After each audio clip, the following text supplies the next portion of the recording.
ಬೀದರ್ ಜಿಲ್ಲೆಯ ಹುಲಸೂರು ತಾಲೂಕು ಈಗಾಗಲೇ ತಾಲೂಕು ಕೇಂದ್ರವೆಂದು ಘೋಷಣೆಯಾಗಿ 7 ವರ್ಷಗಳೇ ಕಳೆದಿದೆ. ಆದರೆ ಇಲ್ಲಿನ ಅಧಿಕಾರಿಗಳು ಬೃಹತ್ ಗಾತ್ರದಲ್ಲಿನ ನಾಮಫಲಕಗಳನ್ನು ಬದಲಾಯಿಸದೆ ನಿರ್ಲಕ್ಷ್ಯವನ್ನು ತೋರ್ತಿದ್ದಾರೆ. ಇಂದಿಗೂ ಕೂಡ ಅಲ್ಲಿರುವಂತಹ ಒಂದು ಬೃಹತ್ ಗಾತ್ರದ ನಾಮಫಲಕದಲ್ಲಿ ಹುಲಸೂರು ಅಂತ ಬದಲಾವಣೆ ಆಗೇ ಇಲ್ಲ. ಇಂದಿಗೂ ಕೂಡ ಬಸವ ಕಲ್ಯಾಣ ಅಂತಲೇ ಇದೆ.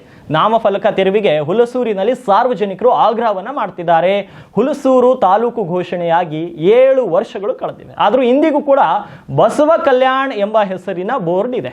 ಇದು ಅಧಿಕಾರಿಗಳ ನಿರ್ಲಕ್ಷ್ಯವೋ ಅಥವಾ ಅನುದಾನದ ಕೊರತೆಯೋ ಎಂಬ ಒಂದು ರೀತಿಯಲ್ಲಿ ಎಲ್ಲರಲ್ಲಿ ಸಂಶಯ ಮನೆ ಮಾಡಿದೆ. ಹುಲಸೂರು ತಾಲೂಕಿನ ಬೇಲೂರು ಗ್ರಾಮದ ರಸ್ತೆಯಿಂದ ಇನ್ನು ಚುಳಕಿ ನಾಲಾ ಜಲಾಶಯಕ್ಕೆ ಹೋಗುವ ಮುಖ್ಯ ರಸ್ತೆಯಲ್ಲಿ ಬೃಹತ್ ಗಾತ್ರದ ಒಂದು ಬೋರ್ಡ್ ಇರುವಂಥದ್ದು. ಹುಲಸೂರು ತಾಲೂಕು ಎಂದು ಘೋಷಣೆಯಾಗಿ 7 ವರ್ಷಗಳೇ ಕಳೆದಿದೆ. ಆದರೆ ಇಲ್ಲಿನ ಅಧಿಕಾರಿಗಳು ಇವತ್ತಿನವರೆಗೂ ಕೂಡ ಬಸವ ಕಲ್ಯಾಣ ತಾಲೂಕು ಇದೆ ಅಂತ ತಿಳಿದುಕೊಂಡಿದ್ದಾರಾ ಅಥವಾ ರಾಜ್ಯ ಸರ್ಕಾರದ ಆದೇಶಕ್ಕೂ ನಮಗೂ ಯಾವುದೇ ಸಂಬಂಧವಿಲ್ಲವಂತೆ ವರ್ತಿಸುತ್ತಿದ್ದಾರಾ ಎಂಬುದು ಸಾರ್ವಜನಿಕರಲ್ಲಿ ಯಕ್ಷ ಪ್ರಶ್ನೆಯಾಗಿ ಉಳಿದಿದೆ.